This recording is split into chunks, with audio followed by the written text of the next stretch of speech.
Let's get started. Story number 1. The sound of the engine faded as Amanda's parents drove away, leaving her alone in the house for the weekend. She was 18, old enough to handle herself, and excited for a couple of nights of solitude. Their home was an old Victorian house on the edge of town, creaky but charming. It had been in her family for generations, passed down through her mother's side. Amanda walked to the front window, peeking out to see the taillights of her parents' car disappear around the bend. The house settled into its usual evening quiet, a quiet that seemed just a bit deeper, a bit heavier when no one else was home. The first few hours passed uneventfully. Amanda had dinner, scrolled through her phone, and finally settled on watching an old horror movie to match the mood. She laughed at herself for jumping at the predictable jump scares. As the clock neared midnight, her eyelids began to droop. That's when the tapping started. At first, it was so faint that Amanda thought it was just part of the movie's background score. Tap, tap, tap. She muted the TV. The sound didn't stop. It was coming from the front door. Amanda froze. She wasn't expecting anyone, and all the doors were locked. Slowly, she crept toward the entryway, her socks silent against the wooden floor. The tapping continued, steady, insistent. Standing on her tiptoes, Amanda peeked through the peephole. Her breath caught. There was no one there. She opened the door a crack, the cold night air rushing in. The porch was empty, save for the swaying shadows of the oak tree in the yard. A gust of wind slammed the door shut, making her jump. She locked it quickly and tried to convince herself it was just her imagination. Maybe a branch had been tapping against the door. Back on the couch, Amanda tried to settle her nerves. But something felt off. The house seemed heavier somehow. The air felt thicker, and the shadows in the corners of the room seemed darker, deeper. The tapping started again. This time it was coming from upstairs. Amanda's heart raced. She stared at the ceiling, her ears straining to pinpoint the noise. It sounded like it was coming from her bedroom. "Get a grip, Amanda," she whispered to herself. "It's an old house. It's probably just the pipes or the wind." Still, she grabbed her phone and climbed the stairs cautiously, her fingers trembling. The hallway stretched before her, dimly lit by the nightlight plugged into the wall. Her bedroom door was slightly ajar. She pushed it open, her breath catching as the hinges groaned. The room was empty. Everything was exactly as she had left it. But then she noticed something that sent a chill down her spine. The window was open. She was certain she had closed it earlier. Amanda rushed over and slammed it shut, locking it firmly. She stood there for a moment, staring out into the dark yard below. The wind rustled the trees, and the faint sound of crickets filled the air. Just as she turned away, she saw it, a reflection in the glass, a figure standing behind her. Amanda spun around, her heart in her throat, but the room was empty. She backed away, her legs trembling, and grabbed her phone to call her best friend, Lisa. "Lisa, something weird is happening," Amanda said, her voice shaky. "What's going on?" Lisa asked, her tone turning serious. Amanda explained the tapping, the open window, and the reflection. Lisa tried to reassure her. "It's probably nothing. Maybe you're just spooked because you're alone." "I don't know," Amanda whispered. It felt real. "Do you want me to come over?" Lisa offered. Amanda hesitated. "No, it's late. I'll be fine. I'll just lock everything and go to bed." After hanging up, Amanda double-checked every lock in the house. She even slid a chair under the front door handle for extra security. Back in her room, she left the light on and climbed into bed. Sleep didn't come easily. Every creak of the house set her nerves on edge. She finally drifted off, but her rest was far from peaceful. In the middle of the night, Amanda woke with a start. Her room was pitch black. The lamp she had left on was off. She reached for her phone, but it wasn't on her nightstand. Panic set in as she patted the sheets around her. Then she heard it. Breathing. Slow, shallow breathing coming from the foot of her bed. Amanda froze, her body paralyzed with fear. She strained her eyes in the darkness, trying to see. There was a faint outline, a shadow darker than the rest of the room. "Who's there?" she whispered, her voice barely audible. The breathing stopped, and then a voice. A low, raspy whisper. "You shouldn't have stayed alone." Amanda screamed, scrambling out of bed and fumbling for the door. She bolted down the stairs, her heart pounding so hard she thought it might burst. She didn't stop until she was outside. barefoot and shivering on the porch. She grabbed her spare key from under the doormat and ran to her car. She locked the doors and started the engine, her hands trembling. She didn't know where she was going, but she needed to get away from the house. As she pulled out of the driveway, she glanced in the rearview mirror. Her blood turned to ice. In the back seat, just for a split second, she saw the reflection of a figure. A pale face with hollow eyes staring back at her. Amanda slammed on the brakes and whipped around, but the back seat was empty. She didn't go back to the house that night. Instead, she drove to Lisa's and spent the rest of the night in her friend's room, the two of them huddled under a blanket. The next morning, Amanda's parents came home. She told them everything, but they dismissed it as a vivid nightmare. The locks were all intact, and there was no sign of anyone having been in the house.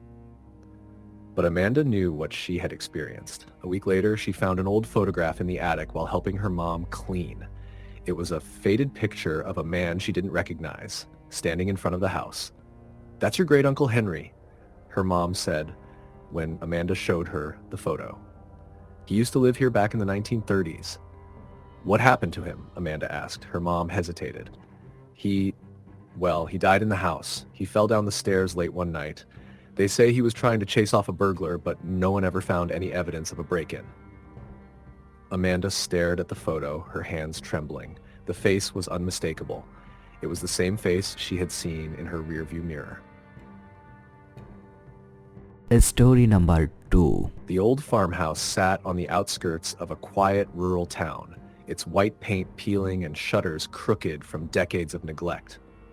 For years, people whispered about the house, claiming it was haunted, but Claire had never believed in such things.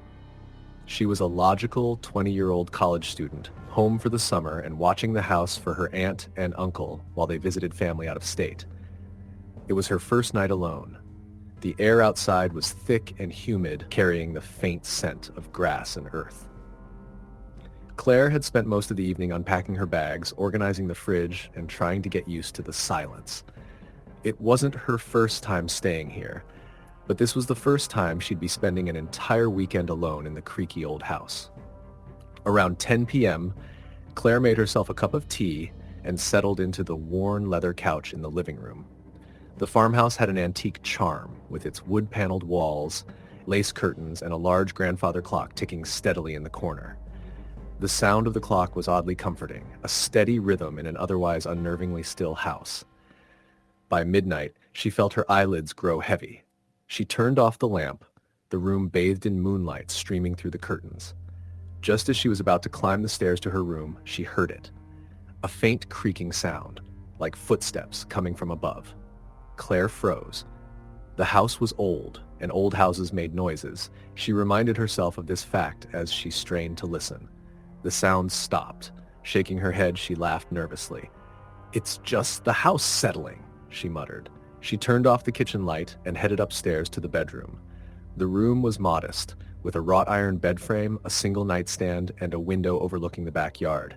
She slid under the covers and stared at her phone, scrolling aimlessly until sleep finally overtook her. Sometime in the middle of the night, she woke abruptly. The room was dark except for the faint glow of the moon outside. Something had startled her, though she couldn't pinpoint what. Then she heard it again. A soft creak, like weight shifting on a wooden floor. Her pulse quickened. The sound was coming from the hallway outside her door. Claire held her breath, her body frozen in place. The noise stopped. For several agonizing moments, there was nothing but silence. She told herself it was nothing, probably just the house. But when she finally worked up the courage to get out of bed, she noticed something odd. The door to her room, which she distinctly remembered closing before going to bed, was now slightly ajar. Her mouth went dry as she stared at the dark gap, her mind racing through possibilities. Maybe she hadn't closed it all the way. Maybe the wind had pushed it open. But the air was still, and the windows were shut. Gathering her courage, Claire crept to the door and peered into the hallway. It was empty, bathed in the dim light of the nightlight plugged into the wall. She checked the guest rooms and the bathroom, but everything was as it should be. Convincing herself it was her imagination, she returned to bed, closing the door firmly behind her. She wedged a chair under the doorknob, just in case. The next morning, she tried to put the events of the night out of her mind. She busied herself with chores, cleaning the kitchen and sweeping the porch. By the afternoon, the unease had faded, replaced by a sense of determination. She wasn't going to let a few creaks and noises scare her, but as night fell, the feeling returned, a subtle heaviness in the air, like the house itself was watching her. She tried to distract herself by watching a movie on her laptop, but around 11 p.m., the tapping started. It was faint at first, just a soft, irregular sound coming from the living room. Claire paused the movie and listened, her stomach tightening. Tap, tap, tap. The sound grew louder, more deliberate. It wasn't random, it was rhythmic, purposeful. She grabbed her phone and tiptoed down the stairs. The living room was dark, the moonlight casting long shadows across the floor. The tapping continued, coming from the corner near the grandfather clock. Claire turned on the light, her heart pounding. There was nothing there. The tapping stopped. She stood in the middle of the room, her breath shallow, every nerve in her body on edge. And then she heard it, a faint whisper, so soft she almost thought she imagined it. Leave. The word sent a chill down her spine.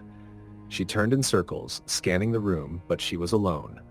Claire bolted back upstairs, locking herself in her room and wedging the chair under the door again. She sat on the bed, clutching her phone, debating whether to call someone. But who? Her parents would think she was overreacting, and the nearest neighbor was miles away. Hours passed. The house was silent again, but sleep was impossible. At around 3 a.m. she heard it, the sound of the chair scraping against the floor. Claire's heart stopped. She stared at the door, her hands trembling. Slowly, the chair moved, inching away from the door.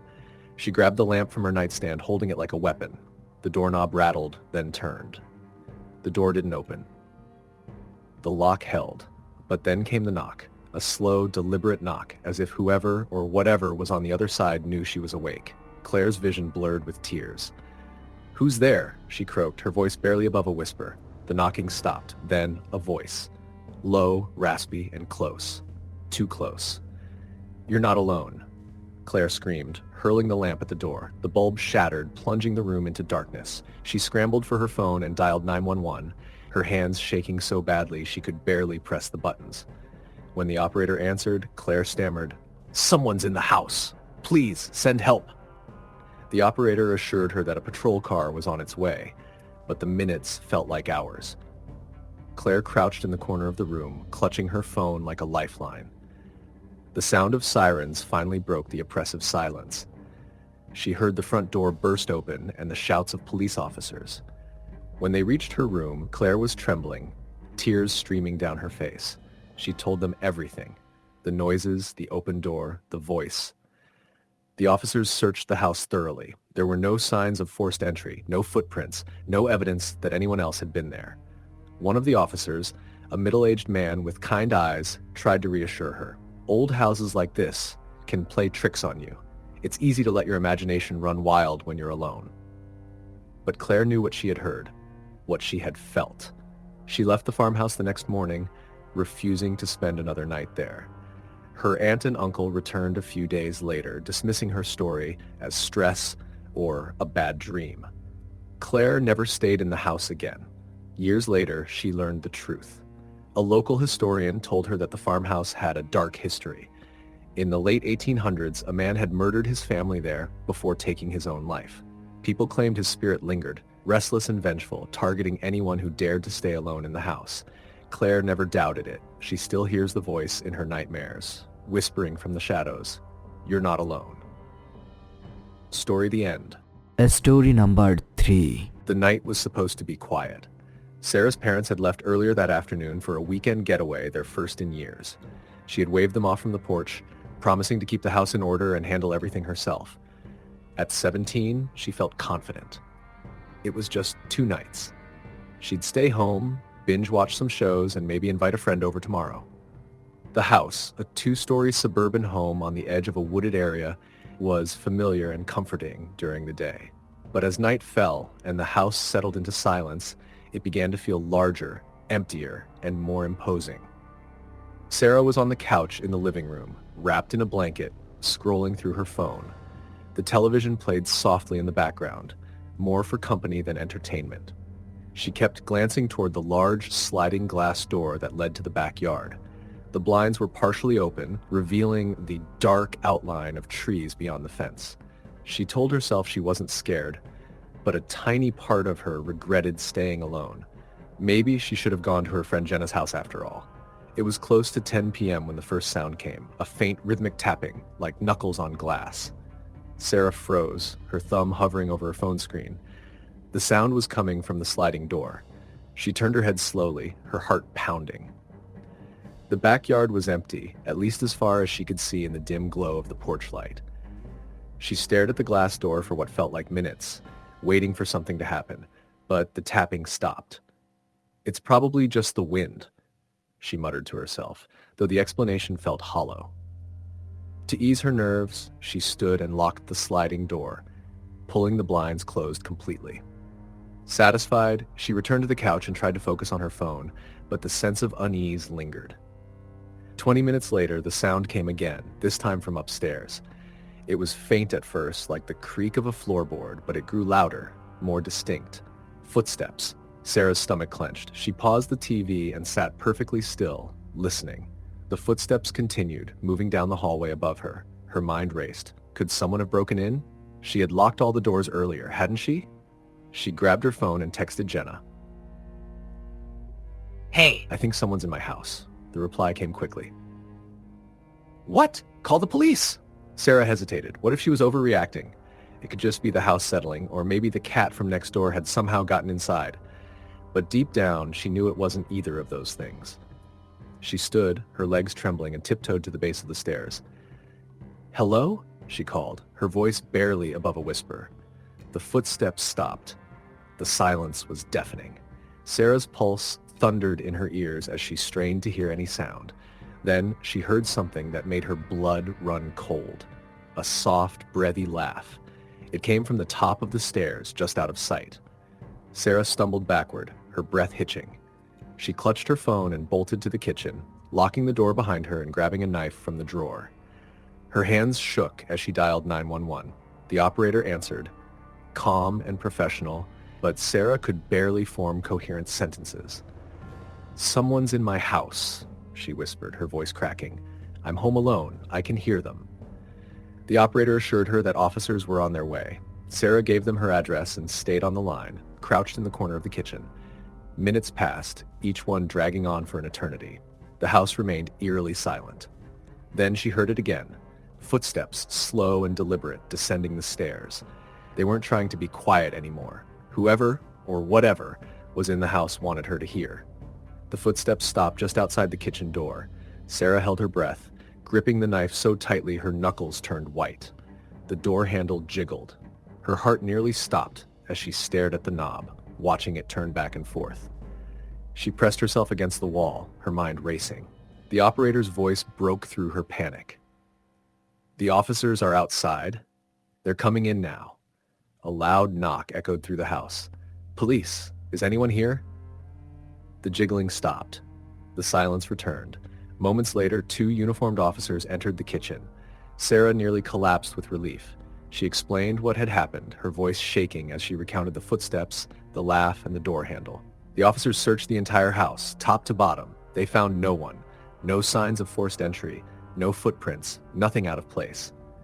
One of the officers, a burly man with kind eyes, tried to reassure her. It could have been the wind or the house settling. Old pipes can make strange noises too. Sarah nodded, but she didn't believe him. She knew what she had heard. The officers offered to stay until she felt safe, but Sarah declined. She didn't want to be in the house anymore. She called Jenna and arranged to stay at her place for the night. The next morning, Sarah returned to the house with her parents. She told them everything, but they were skeptical. Her dad checked all the locks and windows, insisting the house was secure. Her mom suggested it might have been a vivid dream, but Sarah knew it wasn't. That night, she refused to sleep in the house alone. Her parents, frustrated but understanding, stayed up with her. Just as she was starting to feel foolish, around 2 a.m., the footsteps started again. This time, everyone heard them. The sound echoed through the house, unmistakable and deliberate. Her dad grabbed a flashlight and crept upstairs, but the footsteps stopped as soon as he reached the top. When he came back down, his face was pale. "There's no one up there," he said, his voice trembling. Sarah's mom sat on the couch, clutching her rosary. "This house has always felt strange," she admitted quietly. "Your grandmother used to talk about hearing things too." The family stayed up the rest of the night, huddled together in the living room. By morning, they had decided to sell the house. To this day, Sarah doesn't know who or what was in the house that night, but she never forgot the sound of that laugh, soft and mocking, as if it knew she was powerless to stop it. Story number 4. The house was quiet, as it always was when Amy was home alone. A two-story craftsman on the edge of town, it had been in her family for generations. Her parents had left that morning for a weekend trip to celebrate their anniversary, leaving her in charge of the place. At 21, Amy was used to being on her own, but something about tonight felt different. It started with the rain. By early evening, the steady downpour had turned into a full-blown storm. Thunder rolled through the sky, shaking the windows, and flashes of lightning illuminated the yard. Amy didn't mind storms, but this one felt oppressive. She settled on the couch in the living room, a mug of tea in one hand and her phone in the other. The TV flickered, showing reruns of an old sitcom, and the sound of laughter from the characters did little to ease the tension she felt. She couldn't shake the feeling that she wasn't alone. It was irrational, she told herself. The house was old, and old houses creaked and groaned. She tried to ignore it, focusing on the show. But then, around 9 p.m., she heard it, a faint knocking sound coming from upstairs. Amy froze, her mug halfway to her lips. She muted the TV and strained to listen. The knock came again, louder this time. It wasn't rhythmic or deliberate, more like something bumping against a door. She stood, her heart pounding, and moved cautiously toward the staircase. The light at the top was off, leaving the hallway in shadow. "Hello?" she called, her voice trembling. There was no response. Amy hesitated. Her parents had always told her stories about the house, about its history and the people who had lived there long ago. Her great-grandmother used to claim the place was haunted, but no one ever took her seriously.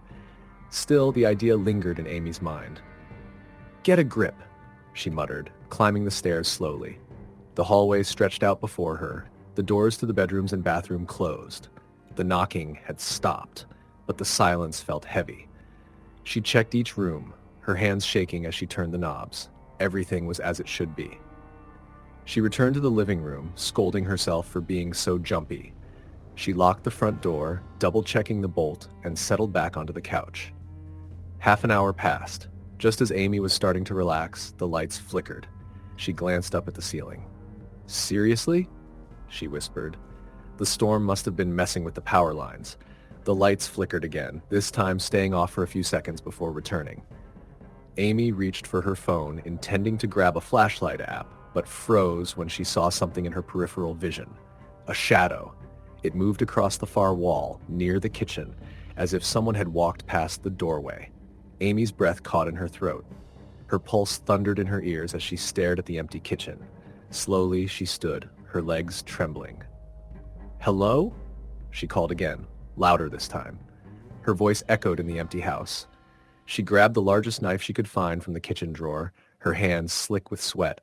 She checked every room downstairs, turning on every light she could. There was no one there. Her phone buzzed in her pocket, making her jump. It was a text from her mom. "Mom, how's everything? Staying safe?" Amy hesitated before replying. "Amy, yeah, all good." Storm's kind of creepy though. Her mom didn't reply immediately, and Amy felt a pang of guilt for not mentioning what had happened. But what could she say? That she thought she saw a shadow? She decided to sleep in the living room that night, curling up under a blanket with the TV on for comfort. The sound of rain against the windows was soothing, and eventually she drifted off. She wasn't sure what time it was when she woke up, but the TV screen had gone to static and the storm had quieted to a drizzle. The house was unnervingly silent. And then she heard it again. The knock. This time it wasn't upstairs. It was coming from the front door. Amy bolted upright, her heart racing. She stared at the door, the chain lock glinting in the dim light from the TV. The knock came again, soft but insistent. Her first thought was that it might be one of the neighbors, but who would be out in the middle of the night during a storm? Gripping her phone, she crept to the door and peered through the peephole. No one was there. She stepped back, her breathing uneven. Her fingers hovered over the keypad on her phone, debating whether to call someone. But what would she say? That someone had knocked and disappeared? The knock came again, louder this time. Amy's stomach dropped. She looked through the peephole again, and for a split second, she thought she saw something, a faint blur of movement, but it was gone before she could be sure. She locked the door and backed away, her mind racing. The house felt oppressive now, the air thick and heavy, and then she heard the creak of a floorboard upstairs. Amy froze. The sound was unmistakable. Someone was walking in the hallway. She dialed 911 with trembling hands, her voice shaking as she explained the situation to the operator. They assured her that officers were on their way, but it would take at least 10 minutes for them to arrive. 10 minutes felt like an eternity. The footsteps continued, slow and deliberate, moving from one end of the hall to the other. Amy clutched the knife in one hand, the phone in the other, and tried to stay quiet. Then, the footsteps stopped. The silence was deafening. Amy stared at the staircase, half expecting to see someone descend, but nothing happened. She inched toward the kitchen, keeping her back to the wall. A loud bang shattered the silence. It came from upstairs, like something heavy had been dropped. Amy nearly screamed, but she bit her lip to stay quiet. The operator's voice in her ear was calm, but Amy barely heard it. Her entire focus was on the staircase, on the shadowy landing at the top. Finally, she heard the sound of sirens in the distance. Relief flooded her, but it was short-lived. As the sirens grew louder, a faint laugh echoed through the house. It wasn't coming from upstairs. It was coming from right behind her. Amy spun around, the knife raised, but there was no one there. The laugh faded, leaving only the sound of her ragged breathing. The police arrived moments later, bursting through the front door. Amy ran to them, tears streaming down her face as she tried to explain what had happened. They searched the house thoroughly, but found no signs of forced entry, no footprints, no evidence that anyone else had been there. One of the officers, a tall man with a sympathetic expression, pulled her aside. "You're sure you locked all the doors?" "Yes," Amy said, her voice barely above a whisper. The officer nodded, but his expression was troubled. Sometimes storms can play tricks on people. Shadows, noises, your mind can fill in the blanks. Amy didn't argue, but she knew what she had heard. What she had felt. Her parents came home the next morning, and Amy refused to stay in the house alone again. Weeks later, while cleaning the attic, her father found an old journal belonging to her great-grandmother. In it, she had written about strange occurrences in the house, knocking sounds, shadows that moved on their own, and a feeling of being watched. Amy never read the journal herself. She didn't need to. She already knew the house wasn't empty. Story number 5. The night had started like any other. Megan's parents were out of town for a conference, leaving her to look after the house for the weekend. At 19, she was no stranger to being alone, and she welcomed the quiet. It was just her, the cat, and an empty house. The family home was a 2-story colonial, tucked away on a quiet suburban street. The neighbors were friendly, but far enough away that she couldn't see their houses through the thick row of trees that bordered the property. Megan loved the seclusion during the day, but at night, it felt isolating. By 10 p.m., the storm outside had picked up. Rain lashed against the windows, and thunder rumbled in the distance. She curled up on the couch with a blanket, scrolling through her phone while the TV droned on in the background. She was debating whether to make popcorn or just go to bed when the power flickered. The lights dimmed, came back, and then went out entirely. Megan sighed, pulling the blanket tighter around her shoulders. "Great," she muttered. The glow of her phone was the only light in the room now. She used it to navigate to the kitchen, where she rummaged through a drawer for the flashlight her mom always kept there. The beam of light cut through the darkness, bouncing off the stainless steel appliances. Megan opened the back door to check if the neighbors' houses had lost power too. The rain was relentless, but she could see faint lights through the trees. Their power was still on. "Figures," she mumbled, shutting the door and locking it. She decided to head upstairs to her room, where she kept a set of candles and matches. As she climbed the staircase, the wooden steps creaked under her weight. She'd grown up in the house and knew every sound it made, but tonight the creak seemed louder, sharper. Her room was at the end of the hall, and as she stepped inside, she caught a faint whiff of something strange, like burnt wood. She paused, sniffing the air, but the smell was gone as quickly as it had appeared. Shrugging it off, Megan lit a few candles and placed them on her desk and nightstand. Their soft glow cast dancing shadows on the walls, making the room feel warmer. She flopped onto her bed, scrolling through her phone, trying to find something to distract her from the storm. Then she heard it. A soft, almost imperceptible thud from downstairs. Her fingers froze on the screen. She listened intently, her breath caught in her throat. Another thud, followed by what sounded like the scrape of a chair moving. Probably the cat, she whispered to herself. The family's tabby Pumpkin had a habit of knocking things over. She called out, "Pumpkin?" Silence. The uneasy feeling that had been building all night grew stronger. Clutching the flashlight, Megan stood and made her way back down the stairs. The beam of light swept across the living room and kitchen. Everything was where it should be, except the chair at the dining table. It was pulled out, tilted at an angle as though someone had just stood up. Megan's heart skipped a beat. She moved closer, gripping the flashlight tightly. Pumpkin wasn't anywhere to be seen. "Pumpkin?" she called again, her voice trembling. A faint noise came from the hallway, a soft, almost rhythmic tapping. It reminded her of fingernails against wood. She shone the flashlight toward the sound but saw nothing. Her breathing quickened. "Hello?" she called, hating how small and shaky her voice sounded. The tapping stopped. Megan stood frozen for what felt like an eternity, her ears straining to catch any sound. Then, slowly, she backed away toward the stairs. Halfway up, she heard it again, the scrape of the chair moving, louder this time. She whipped around, shining the flashlight back into the dining room. The chair was now fully pushed out, as if someone had pulled it to sit down. Her mind raced. She knew she'd locked all the doors. There was no way anyone could have gotten inside. She bolted to her room, slamming the door behind her and locking it. Her heart pounded in her chest as she pressed her back against the door, listening for any movement below. The house was silent again, save for the storm outside. She dialed her mom, desperate to hear a familiar voice. "Hey, sweetie," her mom answered, sounding cheerful. "What's up, Mom?"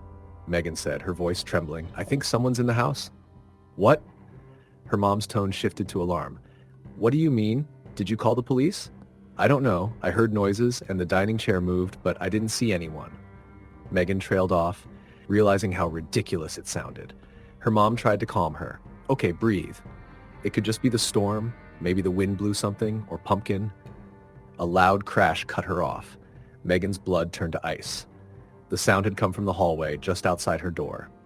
"Megan?" her mom shouted over the phone. "I heard something," Megan whispered, tears welling in her eyes. "Hang up and call 911, right now." Megan ended the call with shaking hands and dialed the emergency number. The operator was calm, asking her to stay on the line and keep the door locked until officers arrived. Minutes passed, each one feeling like an eternity. Megan stayed pressed against the door, clutching the flashlight as though it were a weapon. Then she heard footsteps. They were slow and deliberate, moving down the hallway toward her room. The sound of each step sent a jolt of terror through her.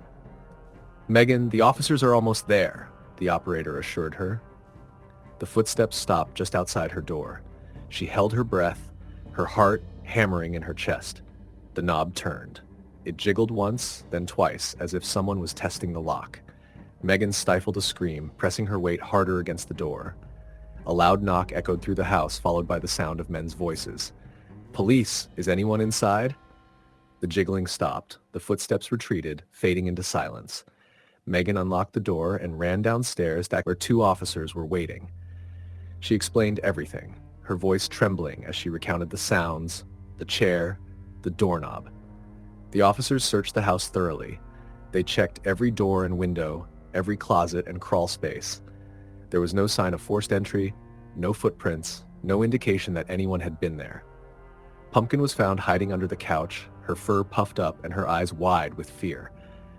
One of the officers tried to reassure Megan it could have been the storm. Old houses make strange noises, and with the power out, shadows can play tricks on you. Megan nodded, but she didn't believe it. She knew what she had heard, what she had felt.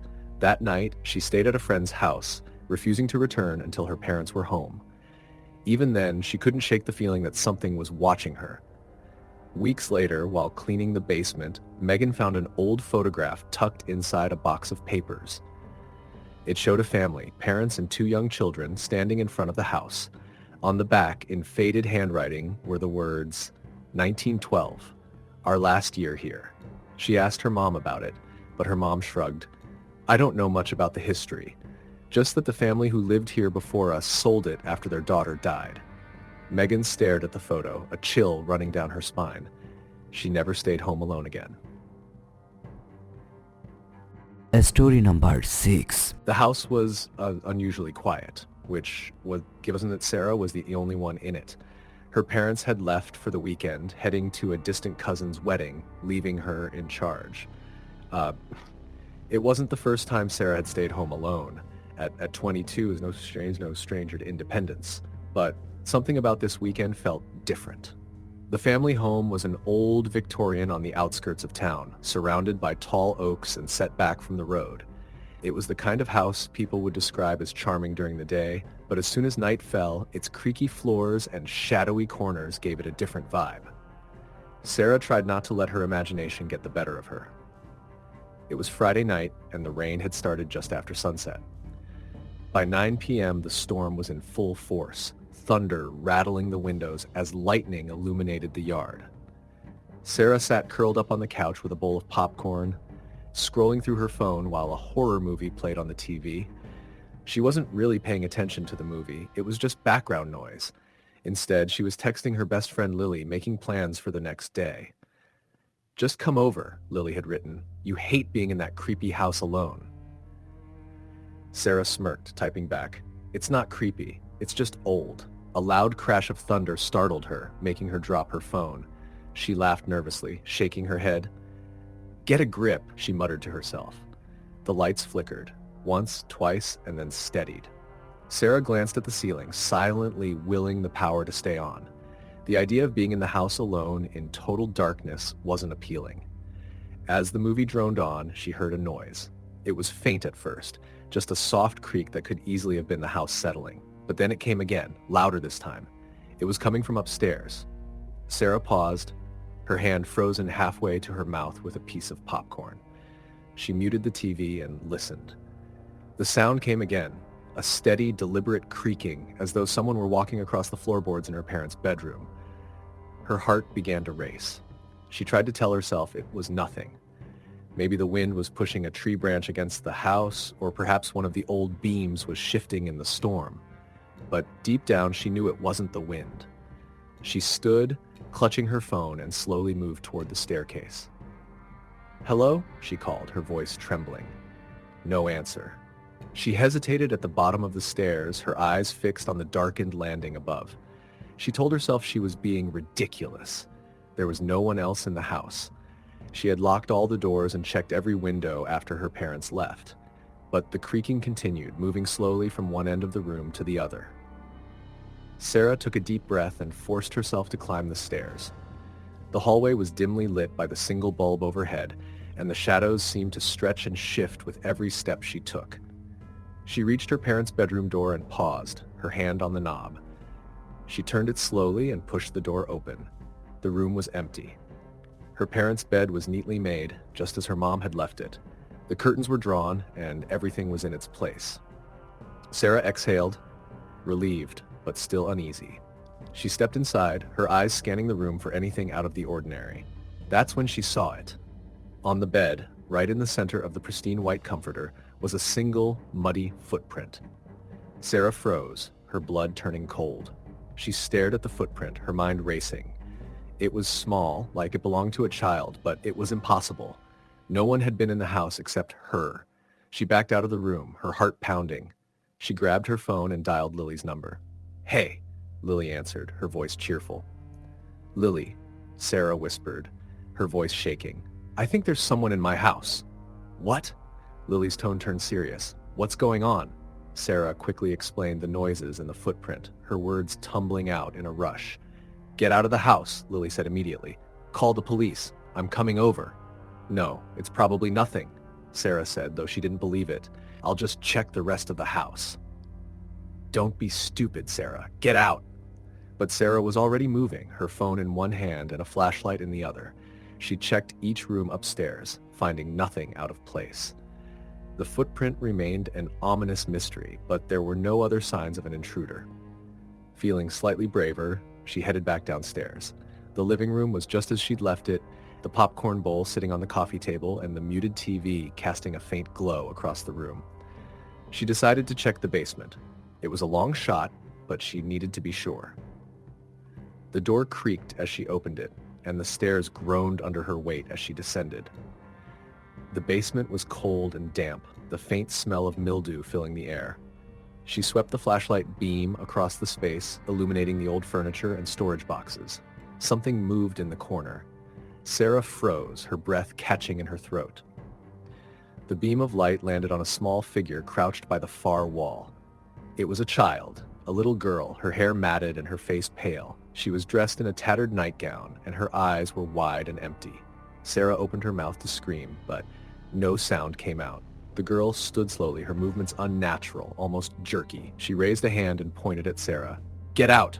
the girl whispered, her voice raspy and hollow. Sarah stumbled backward, tripping over a box and landing hard on the concrete floor. When she looked up, the girl was gone. She scrambled to her feet and ran upstairs, slamming the basement door behind her. Her hands were shaking so badly she could barely dial 911. The dispatcher's calm voice was a lifeline as she explained what had happened. "Officers are on their way," the dispatcher assured her. "Stay on the line and find a safe place to wait." Sarah locked herself in the bathroom, her back pressed against the door as she clutched the phone. She could hear the rain pounding against the windows and the distant rumble of thunder, but inside the house it was eerily quiet, too quiet. She strained to listen, her ears picking up faint noises, a creak here, a soft thud there. She felt like the house was alive, watching her, waiting. When the knock at the front door finally came, Sarah nearly burst into tears of relief. She ran to let the police in, throwing the door open and collapsing into the arms of the first officer she saw. They searched the house thoroughly, but like before, there was no sign of an intruder. The basement was empty, and the officers insisted that the footprint on the bed could have been an old stain Sarah hadn't noticed before. "You're safe," one of them said, but Sarah didn't feel safe. That night, she stayed at Lily's house, refusing to return home until her parents were back. Months later, while cleaning the attic, Sarah's dad found an old journal that had belonged to the house's original owner. It detailed the tragic story of a family who had lived there decades earlier, a family whose youngest daughter had died in the basement after a fall. Sarah never stayed home alone again. Story number 7. The rain had been falling steadily all day, creating a dull, rhythmic patter against the windows of the house. Emily sat on the couch in the living room, staring at her laptop, though she wasn't paying much attention to the screen. Her parents had left that morning for a weekend trip, and her younger brother was staying at a friend's house. She had the whole house to herself, and while the idea had initially excited her, now that night had fallen, she felt uneasy. The house wasn't old, but it wasn't new either. It had its quirks, the occasional creak of the floors, the soft groan of pipes in the walls, but Emily had grown up in it and knew its sounds well. Yet tonight, those familiar noises felt different. The rain and the dark seemed to amplify everything. Every creak, every tap felt sharp and out of place. Emily tried to distract herself by watching a movie on her laptop. She chose a lighthearted comedy, something to counter the oppressive gloom outside. She laughed at a joke on screen, but the sound felt hollow in the quiet house. She glanced at the clock. 10:12 p.m. Just as she was about to turn her attention back to the movie, she heard a sound. It was faint, like a soft shuffle, coming from somewhere upstairs. Emily froze, her ears straining to catch it again. The rain had a way of playing tricks on her, especially when it hit the gutters and windows at odd angles. "Probably just the wind," she muttered to herself, trying to sound convincing. She turned up the volume on her laptop and leaned back against the cushions, but then she heard it again, a deliberate heavy creak, like someone stepping on a floorboard. Her heart began to race. She grabbed the remote and muted the laptop. The house fell silent, save for the rain. She waited, holding her breath. Another creak, this time closer. It was definitely coming from upstairs. Emily stood, her bare feet sinking into the plush carpet. She looked toward the staircase at the end of the hall, dimly lit by a nightlight plugged into the wall. Shadows danced along the walls as the rain outside distorted the light from the street lamp. She tried to rationalize the sound. Maybe her brother had come home early, or maybe her parents had forgotten something and returned. "Hello?" she called out, her voice trembling slightly. No response. She grabbed her phone and dialed her mom's number. It rang twice before her mom picked up. "Hey, Em, everything okay?" Her mom's cheerful voice asked. "Are you or Dad back at the house?" Emily asked, her voice hushed. "No, we're still at the hotel." "Why? What's wrong?" I think I heard something upstairs," Emily admitted, glancing nervously at the staircase. There was a pause on the other end. "Emily, did you lock the doors after we left?" "Yes," she said quickly. "I double-checked them, but I keep hearing noises like footsteps." "Sweetheart, it's probably nothing. You know how the house sounds when it's raining. But if you're scared, call the police, just to be safe." Emily nodded, even though her mom couldn't see her. "Okay, I'll keep my phone with me." After hanging up, she stood in the living room for a moment, debating what to do. The logical part of her brain told her that her mom was right. It was probably nothing. But her gut told her otherwise. She grabbed the heavy flashlight her dad kept in the kitchen drawer and slowly made her way to the stairs. Each step creaked under her weight, the sound echoing in the stillness. The upstairs hallway was darker than she'd expected, the rain clouds obscuring the moonlight. She switched on the flashlight, its beam cutting through the darkness. Her parents' bedroom door was slightly ajar. She knew she'd left it closed earlier. Her grip on the flashlight tightened as she pushed the door open. The room was empty. The bed was neatly made, the curtains drawn. She swept the flashlight across the room, her pulse pounding in her ears. Satisfied that no one was there, she moved to her brother's room. It was the same, empty, undisturbed. She began to relax, feeling silly for scaring herself. But as she turned to leave, she noticed something strange. The door to the attic was open. It was just a small hatch in the ceiling with a pull-down ladder. Her family rarely used it, and it had definitely been closed earlier. Emily stared at it, her stomach knotting. She debated whether to call the police or check it herself. Part of her didn't want to look, but the thought of not knowing was worse. Summoning her courage, she reached for the ladder and pulled it down. It creaked loudly as it unfolded. She shone the flashlight into the attic, its beam cutting through the dust-filled air. The attic was mostly empty, just a few boxes and old furniture pushed against the walls. She climbed the ladder slowly, her heart hammering in her chest. "Hello?" she called, her voice echoing in the confined space. Nothing.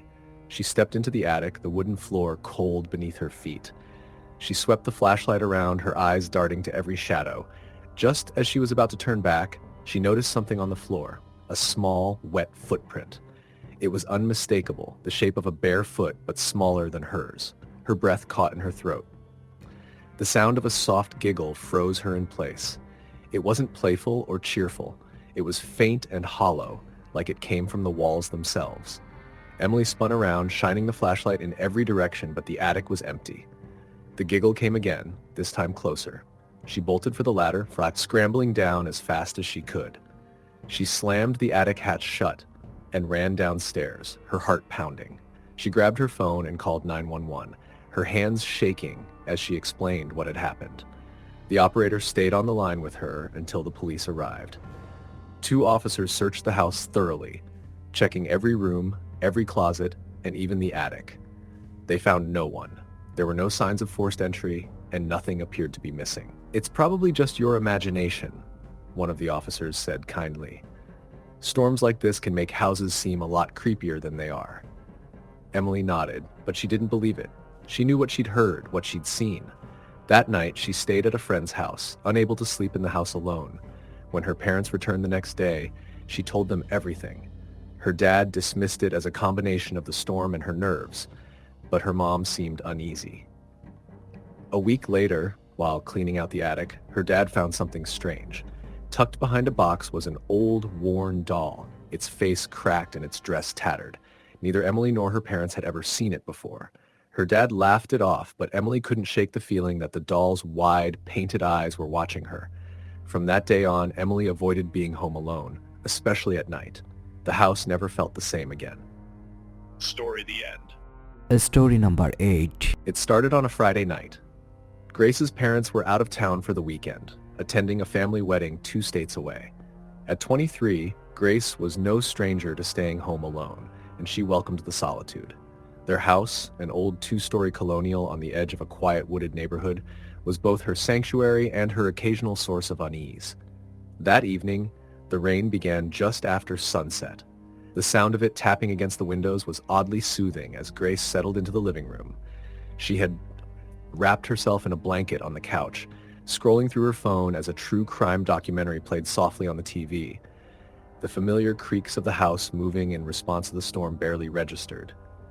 It was around 10 p.m. when the first noise broke through her bubble of comfort. A loud thud from upstairs. Grace froze, her heart skipping a beat. She muted the TV and sat still, straining to hear anything else. The house was silent again, save for the rain. Probably just the wind, she muttered, though her voice betrayed her uncertainty. She tried to shake off the unease, turning the TV volume back up, but the noise came again, another thud, followed by what sounded like faint footsteps across the ceiling. Her blood ran cold. The sound was too distinct, too deliberate, to be blamed on the storm or the house settling. Grace grabbed her phone and dialed her best friend, Ava. She pressed the phone to her ear and whispered, "Hey, are you busy?" "Not really," Ava replied. "Why? What's up?" "I think I heard something upstairs. Like footsteps," Grace said, glancing nervously at the staircase in the hallway. "Are you sure it's not just the house?" Ava asked. "You've always said it makes weird noises." "This is different," Grace insisted. "It sounded like someone walking." "Do you want me to come over?" Ava offered, her voice immediately serious. "No, it's probably nothing," Grace said, trying to convince herself as much as Ava. "I'll check it out. Just stay on the line with me?" "Of course." Grace grabbed the flashlight her dad always kept in the kitchen drawer and moved toward the stairs. The beam of light wavered as her hand trembled. With Ava's voice in her ear providing a small sense of security, she began climbing the steps, each creak amplifying her fear. When she reached the top, the hallway stretched before her in darkness. The rain outside made the shadows seem alive, shifting and twisting against the walls. She moved cautiously toward her bedroom, where the noises had seemed to originate. She pushed the door open with the flashlight, revealing the neatly made bed and tidy desk. Nothing appeared out of place. Grace let out a shaky breath and turned to check the other rooms. The guest room was empty. Her parents' room was undisturbed. She was starting to feel foolish for overreacting when she noticed something unusual. The attic hatch, a small square panel in the ceiling at the end of the hallway, was slightly ajar. "I didn't open the attic," Grace whispered into the phone. Her stomach twisted with unease. "Are you serious?" Ava's voice was sharp. "Grace, don't go up there. Just leave the house and call the police." Grace hesitated, the logical part of her agreeing, but something compelled her to check. Maybe it was her dad's voice in her head, telling her not to let her imagination get the best of her. She reached for the pull cord and tugged, lowering the narrow ladder. "Grace, don't," Ava pleaded, her voice a mixture of concern and frustration. "I just need to see," Grace said, her voice trembling. She climbed the ladder slowly, the flashlight illuminating the dusty space above. The attic was cramped and full of old boxes and furniture. Cobwebs hung in the corners and the air was thick and stale. Grace swept the flashlight beam across the space, her breath catching when she spotted something at the far end of the attic. A single, muddy footprint on the wooden floor. "Ava," Grace whispered, her voice barely audible. "There's a footprint up here." "Get out," Ava said urgently. "Grace, get out of the house right now." Before Grace could respond, she heard it, a soft giggle, light and childlike, coming from behind her. She whipped around, the flashlight shaking in her hand. The beam revealed nothing but shadows and dust. Her pulse thundered in her ears as she scrambled down the ladder, nearly tripping in her haste. She slammed the attic hatch shut and bolted to her room, locking the door behind her. "I'm calling the police," Ava said firmly, and Grace didn't argue. She stayed in her room, clutching the flashlight and phone like lifelines as she waited for the officers to arrive. When the police searched the house, they found no sign of forced entry and no one hiding inside.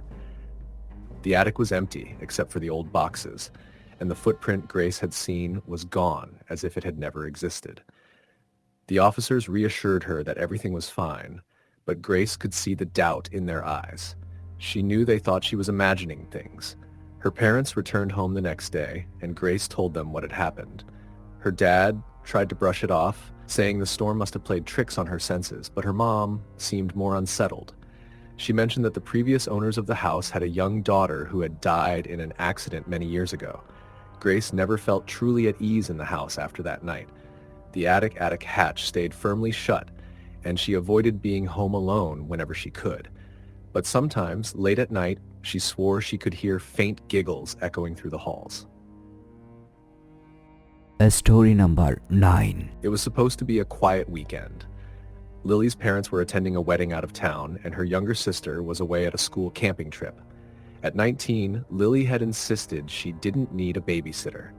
She was old enough to handle herself. Her parents had reluctantly agreed, and Lily was secretly thrilled at the idea of having the house to herself. A little freedom and a lot of quiet sounded perfect. The house was a modest 2-story home, surrounded by woods on 3 sides. During the day, the large windows let in plenty of sunlight, making the place feel warm and inviting. At night, though, the trees cast long shadows, and the house took on a darker, more oppressive atmosphere. Lily had always found it a little unsettling, but tried not to dwell on it. Friday night, the first night alone, started uneventfully. Lily ordered takeout, curled up on the couch, and binge-watched her favorite TV series. The rain began around 9 p.m., a steady drizzle that turned into a heavier downpour as the hours passed. By midnight, the sound of rain pounding against the windows made it hard to hear the dialogue on the TV. She turned up the volume, leaned back against the cushions, and let herself relax. The creaks and groans of the house were normal, she reminded herself. Old houses made noise, especially in the rain. She'd grown up here and knew all its quirks. It was around 12:30 a.m. when she first heard it. A faint sound, almost like a soft knock. She paused the show, holding her breath as she listened. The knock came again, a little louder this time, from somewhere upstairs. Her first thought was that it was the wind. The storm outside was growing stronger, and branches often scraped against the side of the house. But this wasn't a scraping sound. It was deliberate, like knuckles against wood. Lily grabbed her phone and texted her best friend, Kara. "Hey, random question. Houses don't creak like they're being knocked on, right?" Kara's reply came almost immediately. No? Why? Are you okay?" "I think I'm just being paranoid," Lily typed back. "Probably the storm. I'll check it out." She set her phone down and grabbed the flashlight from the kitchen drawer. Her parents had taught her to always be prepared in case the power went out, and the heavy-duty flashlight felt comforting in her hand. She headed upstairs, her heart thudding louder with each step. The upstairs hallway was dark, save for the faint glow of the streetlight filtering through the rain-streaked windows. The sound came again. This time it was unmistakably coming from her parents' bedroom at the far end of the hall. She tightened her grip on the flashlight and pushed open the door. The room was empty. The bed was neatly made, the curtains drawn, and nothing seemed out of place. She checked the windows to make sure they were locked, then opened the closet. Still nothing. Just as she was about to leave, the sound came again. Knock, knock, knock. It wasn't coming from inside the room. It was coming from above. Lily's eyes darted to the ceiling, the attic. She swallowed hard, her throat dry. She didn't like the attic. It was cramped, dusty, and filled with old boxes and furniture that hadn't been touched in years. Her dad was the only one who ever went up there, usually to retrieve holiday decorations. The idea of going up there alone made her skin crawl. But the knock came again, louder this time. She couldn't ignore it. She pulled the attic ladder down, the old wood groaning as it unfolded. The air that wafted down was cold and smelled faintly of mildew. She hesitated at the bottom of the ladder, debating whether to call someone, Kara, her parents, anyone. But what would she say? That she was scared of a noise? Taking a deep breath, she climbed the ladder, her flashlight beam cutting through the darkness. The attic was just as she remembered. Dusty, cluttered, and unsettlingly quiet. She swept the flashlight around, illuminating stacks of boxes, an old rocking chair, and a few forgotten knickknacks. Nothing seemed out of the ordinary. Then she saw it. At the far end of the attic, near the small circular window, was a doll. It was propped up against a box, its porcelain face cracked and its glass eyes staring blankly ahead. Lily felt her stomach twist. She didn't remember ever seeing this doll before. It wasn't hers, and it certainly wasn't her sister's. They'd never been the type to play with dolls, and her parents had never mentioned keeping one. As she approached the doll, the rain outside seemed to grow louder, hammering against the roof. The air felt colder, heavier. She knelt down, hesitant to touch it. The doll's dress was old-fashioned, faded with age, and one of its tiny shoes was missing. Its lips were painted in a faint smile, but there was something off about its expression, something almost mocking. She reached out, her hand trembling, and turned the doll over. There was nothing unusual about it, no markings or notes, just an old, forgotten toy. She set it back down, feeling silly for letting a doll scare her, and started to climb back down the ladder. That's when she heard it, a soft giggle. High-pitched and childlike, it echoed through the attic, freezing her in place. She whipped around, shining the flashlight into the shadows, but there was no one there. Her heart pounded so hard she thought it might burst. "Hello?" she called, her voice barely above a whisper. The attic remained silent. She didn't wait to hear anything else. She climbed down the ladder as fast as she could and slammed the hatch shut. Her hands were shaking so badly she could barely lock it. She stood in the hallway, breathing hard, trying to convince herself that she was imagining things. Her phone buzzed in her pocket, making her jump. It was Kara. "Everything okay?" Lily's fingers fumbled as she typed. "No, I heard something. Like a giggle. I'm freaking out." The reply came quickly. "Call the cops, Lily. Don't mess around with this." Lily hesitated. What would she even tell them? That she thought she heard a laugh? She decided to check the rest of the house first. Maybe there was an explanation. Something she'd missed. She moved from room to room, her flashlight cutting through the darkness. Everything was as it should be. No signs of forced entry, no shadows where they shouldn't be. The house was quiet now, the only sound the steady rhythm of the rain. Feeling slightly calmer, she returned to the living room. She locked all the doors and windows, double-checked them, then sat on the couch, wrapping the blanket tightly around herself. She kept the flashlight and her phone within reach, determined to stay awake until morning. But sleep came anyway, creeping in despite her fear. She didn't know how long she'd been out when she woke to the sound of footsteps. Slow, deliberate, and heavy, they moved down the stairs. Her breath caught in her throat. She stayed perfectly still, clutching the flashlight as her eyes darted toward the staircase. The footsteps stopped at the bottom, just out of her line of sight. "Who's there?" she called, her voice shaking. Silence. She gripped the flashlight tighter and stood, her legs feeling like jelly. She stepped toward the hallway, her heart hammering in her chest. The house was dark, the shadows deep and impenetrable. She raised the flashlight, its beam shaking as she moved it toward the staircase. It was empty. She let out a shaky breath, relief flooding through her. Maybe she'd dreamed the sound. Maybe her mind was playing tricks on her. But just as she was about to turn back, she saw it. The doll. It was sitting at the bottom of the stairs, its cracked face tilted upward, its glass eyes staring directly at her. Lily didn't scream. She couldn't. Her throat closed, and all she could do was back away, her legs trembling. She grabbed her phone and dialed 911, her hands shaking so badly she nearly dropped it. When the police arrived, they found her sitting on the porch in the pouring rain, clutching the flashlight and crying. They searched the house from top to bottom, but found no one inside. The doll was gone.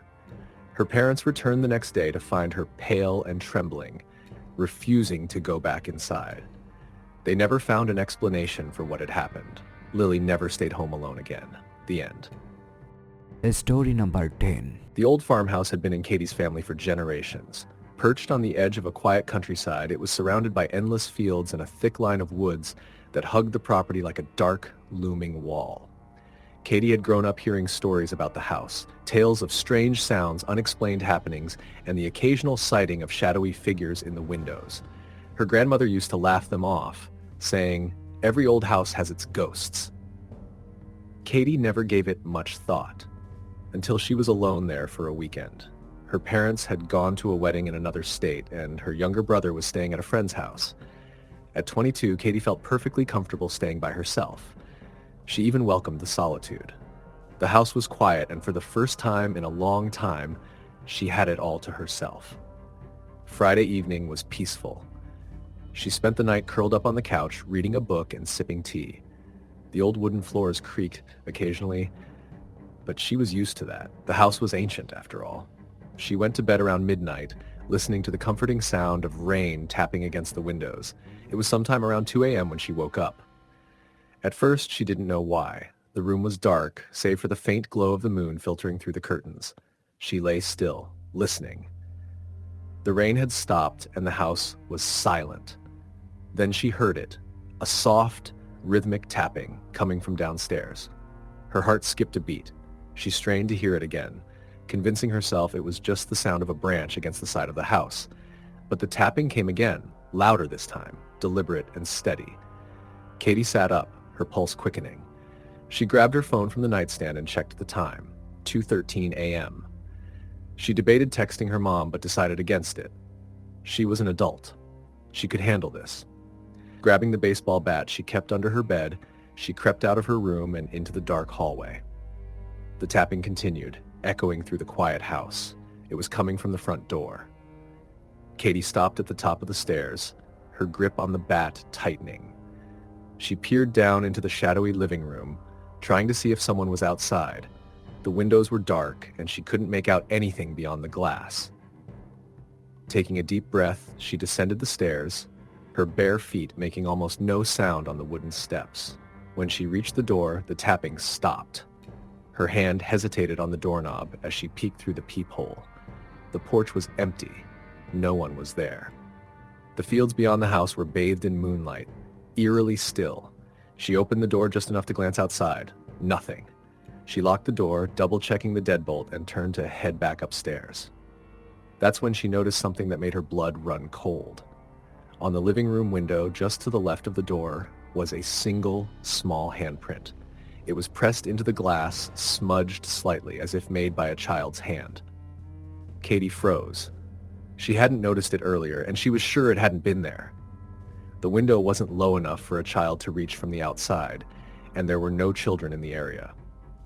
Her family didn't have any young relatives or neighbors nearby. She swallowed hard, backing away from the window. The air in the room felt heavier, colder, as if the temperature had dropped several degrees. She tried to shake it off, convincing herself the handprint must have been there all along, something she hadn't noticed during the day. She returned to her room, closing and locking the door behind her. She crawled back into bed, pulling the covers up to her chin. But sleep didn't come. Every creak of the house, every sigh of the wind outside, made her jump. She kept her eyes fixed on the door, half expecting it to open. It didn't. The next morning, Katie tried to laugh it off. In the daylight, the house seemed normal again. The handprint on the window was gone, and she convinced herself it had been a trick of the light or her tired mind playing tricks on her. She spent the day cleaning and doing small chores, keeping herself busy. By the time evening rolled around, she felt calmer, almost silly for how scared she'd been. She cooked dinner, watched a movie, and went to bed early, determined to get a good night's sleep. The second night was worse. She woke up around 3 a.m., her heart pounding. This time, the sound wasn't tapping, it was footsteps. Slow, deliberate footsteps moving through the hallway outside her bedroom. Katie froze, her breath caught in her throat. The house was old, yes, but these weren't the random creaks of settling wood. These were distinct, purposeful steps, like someone walking barefoot on the hardwood floor. She reached for her phone, her hands trembling. The screen was too bright in the darkness, and she quickly dimmed it, her eyes darting to the door. She debated calling someone, her parents, the police, but what would she say? That she thought someone was in the house? She hadn't even checked. Summoning her courage, she slipped out of bed and grabbed the bat again. She pressed her ear to the door, listening. The footsteps had stopped. The hallway was silent. She opened the door a crack, peering out into the darkness. The faint glow of the nightlight down the hall was the only illumination. The air felt heavy again, oppressive, and the cold was unmistakable. She stepped into the hallway, her heart hammering in her chest. "Hello?" she whispered. Her voice sounded small, fragile in the emptiness. There was no response. She moved toward the staircase, her bare feet cold against the floor. As she reached the top of the stairs, she saw it. A shadow, darker than the surrounding darkness, standing at the bottom of the staircase. It didn't move, didn't make a sound, but she could feel it watching her. Katie's breath hitched. She backed away slowly, her hands shaking so badly she almost dropped the bat. The shadow didn't follow, but the oppressive weight of its presence seemed to fill the entire house. She locked herself in her room and stayed there until dawn. When the sun finally rose, the house felt normal again. But Katie knew she couldn't stay another night. She packed a bag and called her brother, begging him to come over. She didn't explain why, just that she needed him there.